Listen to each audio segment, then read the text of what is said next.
on the stage. Code letter B. Topic: Prophet of Kids.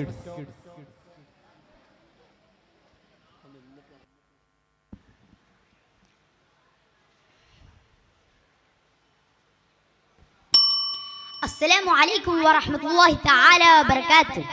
بسم الله الرحمن الرحيم. الحمد لله رب العالمين. الصلاة والسلام على أشرف المخلوقين وعلى آله وصحبه أجمعين. أما بعد. Humble judges, respected teachers, and my blood friends. I hope you're all doing well on this beautiful day.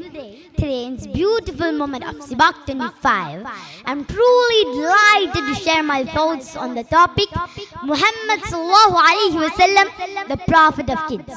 Firstly, praise be to Allah for granting me this golden opportunity. Alhamdulillah, Alhamdulillahi ala kulli hal. Dear audience, when we think of Prophet Muhammad Sallallahu Alaihi Wasallam, what titles come to your mind?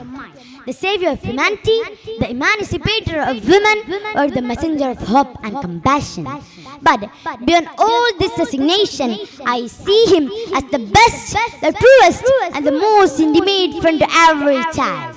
The Prophet ﷺ was more than just a leader, a guide, or a messenger. He was a true friend and a compassionate parent for children. Though he was sent to guide an entire community, the Prophet ﷺ always made time for children. He played with them, patted their heads, enjoyed in their talks, and gave advice according to their age. There is a beautiful narrative that describes him playing with children by drawing a line, spreading his hands, and declaring, "Whoever touches me first will be the winner and receive a reward." The children would compete eagerly, all to receive his love. And yet, he divided his love among them equally. Brothers in Islam, in today's world, where parental love and care often feel rushed or neglected, the Prophet ﷺ stands as a perfect model for both parents and leaders. He was incredibly loving and taught us to show affection to children, to hold their babies, and to forgive the little mistakes they make. Once, when a child urinated on his lap, he refrained from showing any disgust and simply washed his thoughts.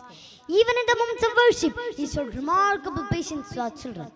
We all know the story when in prostration, his grandson Hassan radiallahu anhu climbed onto his back. Instead of pushing him off, the Prophet ﷺ remained still until the child climbed down. The prophetic behavioral pattern towards his children and grandchildren, especially Fatima radiallahu anha, Hassan and Hussein radiallahu anhuma, demonstrates the best example of love, respect, and kindness of paternal love with proper guidance. As Umar radiallahu anhu once marveled, the Prophet would kiss his children and grandchildren, showing such love that it amazed even us. My young brothers, the Prophet ﷺ showed us the right way to care for a child, to nurture and to guide them. He would generally correct any mistakes, understanding that children learn best with kindness. And he held a special place for orphans and the vulnerable. When I hear the heartbreaking stories of Palestinian children today, I wish he were here with us to protect these young innocent lives from hardship. Let me end with a beautiful line from Matlings. The Prophet's love for children was like the warmth of the sun. Thank you. Assalamu alaikum wa rahmatullahi ta'ala.